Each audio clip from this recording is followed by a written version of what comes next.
This Torah class is brought to you by TorahAnytime.com.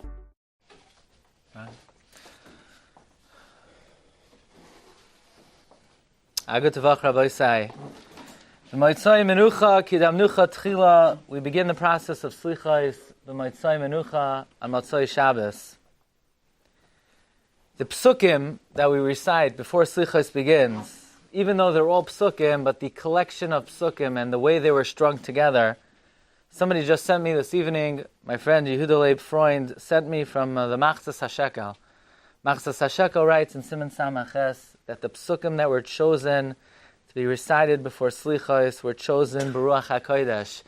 And it even has halachic nafkaminas. They would take precedence over other tefillos because they were enacted B'Ruach HaKodesh. And one of the most powerful psukim, a pasuk that I think resonates with everyone, we say, Haneshama lach, the haguf pa'alach, chusa ala malach. The neshama is yours, and the body is your handiwork. Have mercy on what you created. We make reference to the neshama, we make reference to the body. Why do we specifically refer to this? If you look in the Torah mentions that there are two basic minhagim of Selichos, of which we do neither. The Torah writes, one minhag is to begin saying Selichos already, Rosh Chodesh Elul. We don't do that. Then the Torah says there's another minhag to begin saying Selichos, Rosh Hashanah, which we don't do either.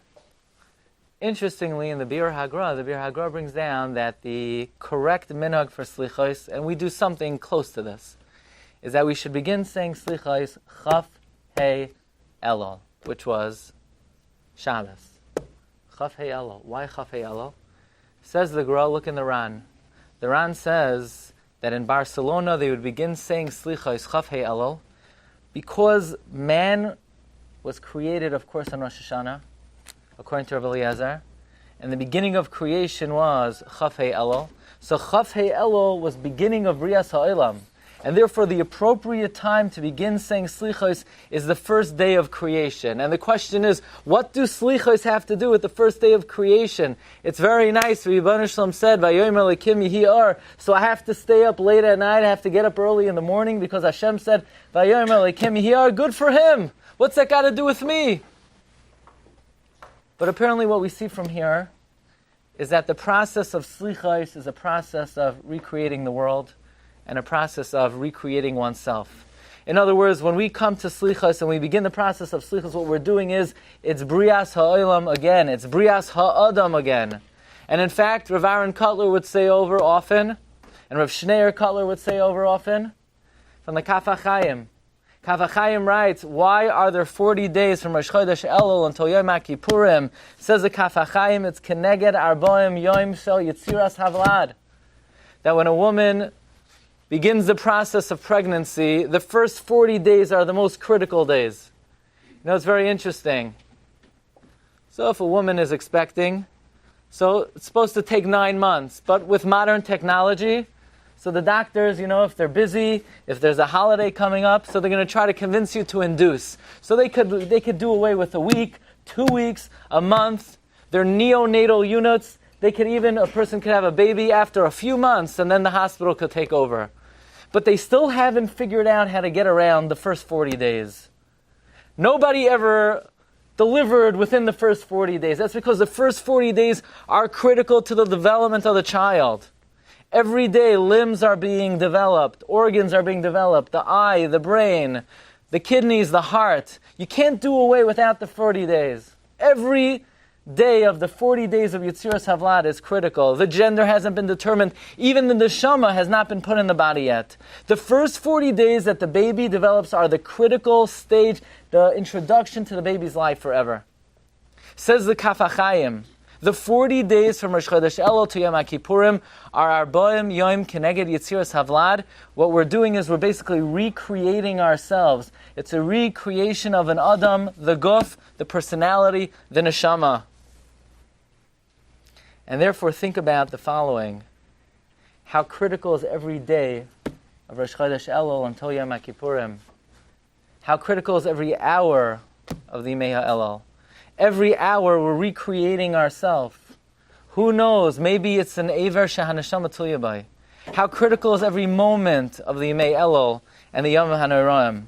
And therefore we begin Slichos specifically according to the Ran and the Bir Hagra, Chaf Hei Elul, to indicate that what we're trying to do is start over again, recreate ourselves. Tremendous Hischadshos. And of course the process of tshuva is a process of recreation. In a way it's like Tchias HaMesim. It's very interesting. Chazal tell us that La'asad Lavai, who will usher in the time of Tchias HaMesim? Eliyahu HaNavi. Who's going to usher in the time of Tshuva? Eliyahu HaNavi. But a Malach can't do two shlichiyos. A Malach cannot do two jobs. How will Eliyahu usher in the time of Tchias HaMesim and usher in the time of Tshuva? The answer is, says Reb Tzadok HaKohen, Tshuva and Tchias HaMesim is the same concept.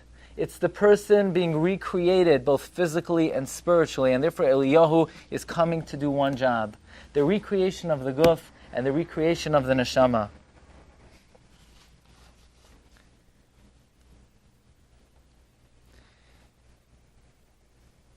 We know that every word of tefillah was formulated by the Anshe Knesset HaGdolah.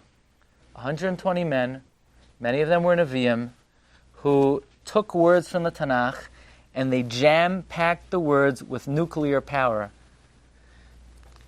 It's something almost you can't say and you don't want to say because you don't want people to take it too literally, but the truth is the truth.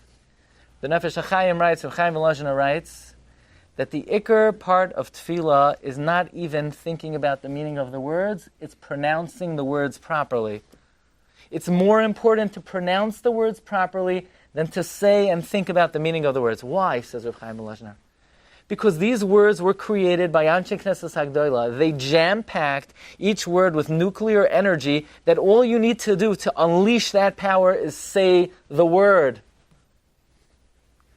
There is an expression at the end of the bracha of Shofaros, which is a very unusual expression.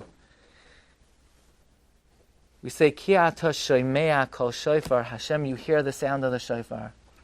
Umazin trua, and you're attentive to the trua. What comes next? Ve'ein doime lach. There's no one like you. Baruch atah Hashem, shomeya kol truas amo Yisrael barachamim. So there's an old game, one of these things don't belong here. There's an expression here which is random. Ki ata shomeya kol shofar. Okay, that makes sense. Umazin trua, you hear the trua, makes sense. V'ein doime lach, there's no one like you. No kidding. Obviously. It's Pashat. Why we inject in the middle of Shofaros, Ve'ein doim melach, there's no one like you. I mean, you could inject that at any tefillah. You could say, Moida ani lefanecha, Ve'ein doim melach. Adoi no'elam Hashem melach, Ve'ein doim melach. Asher yatzar sachem b'chachma, Ve'ein doim melach. Why do we randomly insert the words Ve'ein doim melach in the middle of Shofaros? And you have to understand that the words V'yein doim melach have a very specific connotation. It has one reference and one reference only. Whenever we say the words V'yein doim melach in davening, it refers to one specific ability of Hashem. What ability is that? Micha moicha ba'al gevurais umi doim melach melach meimes umachaya. Mi doim melach refers to God's ability to resurrect the dead. We say, Ein ke'arkecha, v'ein zulasecha, efes boltecha, umi doim melach. V'ein doim lecha, moshienu l'schias hamesim. V'ein doim melach refers to the Rebbeinu Hashem's ability to resurrect the dead. Why in the world are we referring to Hashem's ability of resurrection on Rosh Hashanah? No dead are rising from the graves on Rosh Hashanah. Tchias hamesim will not take place on Rosh Hashanah. There is no Messiah that the dead will arise on Rosh Hashanah. Why do we say V'ein doim melach in Shofaros?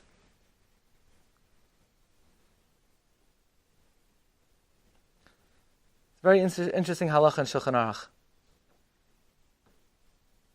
If you haven't seen your friend in 12 months, upon seeing him, you make the bracha. Baruch atah Hashem Elokeinu melech mechayeh hamesim. But he didn't die. Why do you say Mechayeh HaMesim? Says the Mishnah Berurah, quoting the Marsha. Because if you haven't seen him in 12 months, he passed through a Rosh Hashanah and Yom Kippur. His life was on the line without knowing what the outcome would be. He could have died. Since he could have died, when you see him, you say the bracha, Baruch Atah Hashem, Mechaye HaMesim. We see from here that there's a very big misunderstanding and misconception of what takes place on Rosh Hashanah.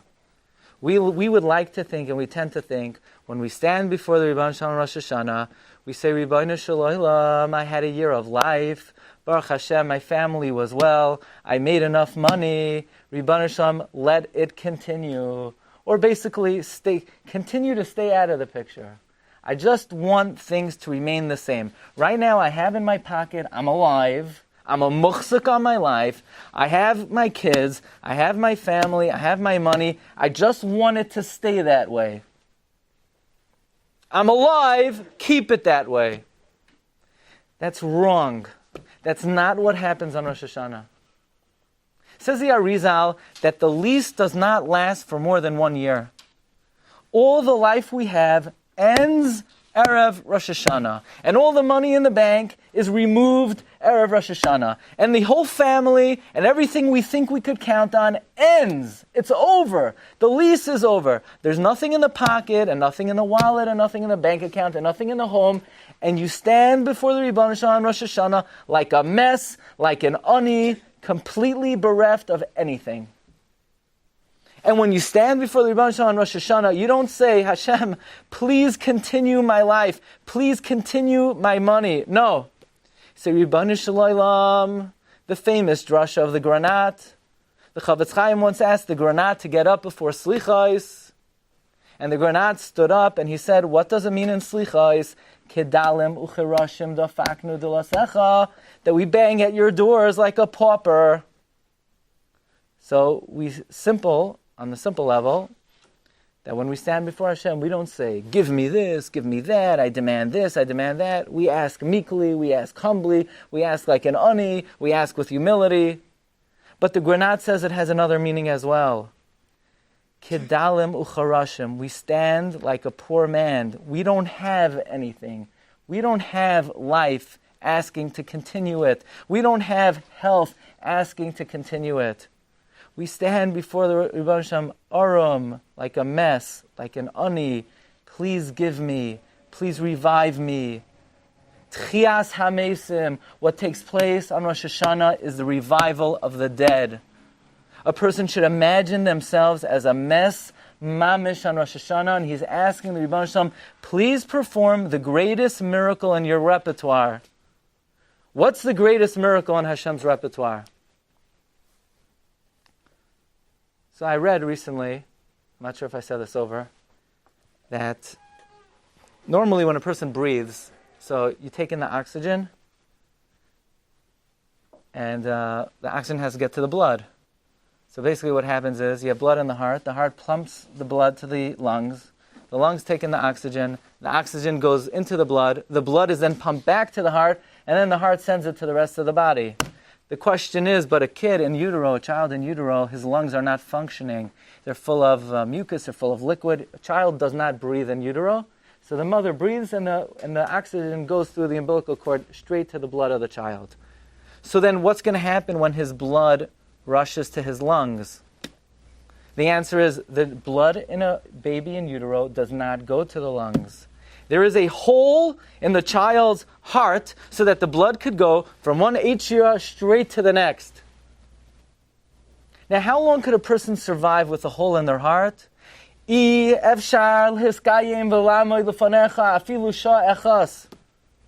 what happens when the baby is born? The cardiac unit comes and closes up the hole? No, that's not what happens.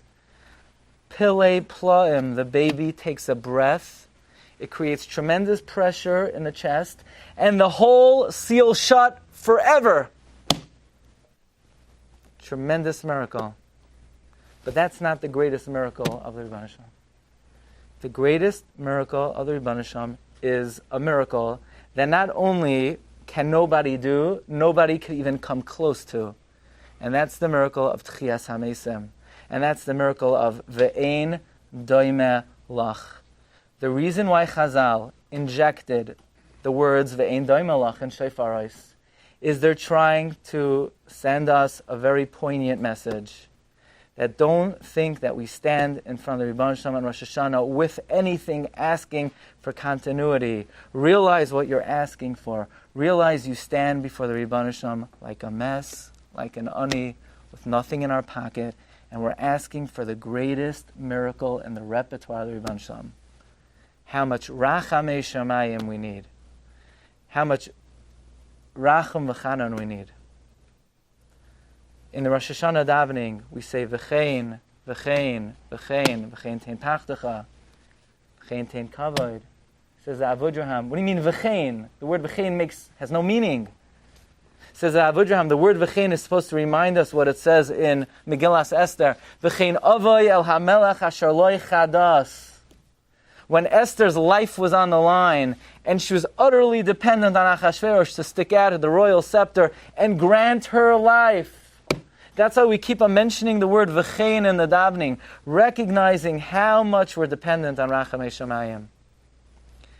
This is one of the keys of a successful din. The Gemara tells us, Kol shana sharasha b'tchilasa misasheres b'seifa. A year that's humble and poor in the beginning is wealthy and rich at the end. And one of the explanations is, and one of the meanings is, the more we submit and recognize how utterly we're dependent on the Rebbeinu Shalom's rachamim, to that extent will warrant and deserve the rachamei shamayim. So we hope B'siyata D'Shmaya, the Rebbeinu Shalom gives us the proper understanding of what we need to focus on and the attitudes we should try to have, and we should tackle obi zoicha to ksivach simatova and a good gebencht year. Shkoyach.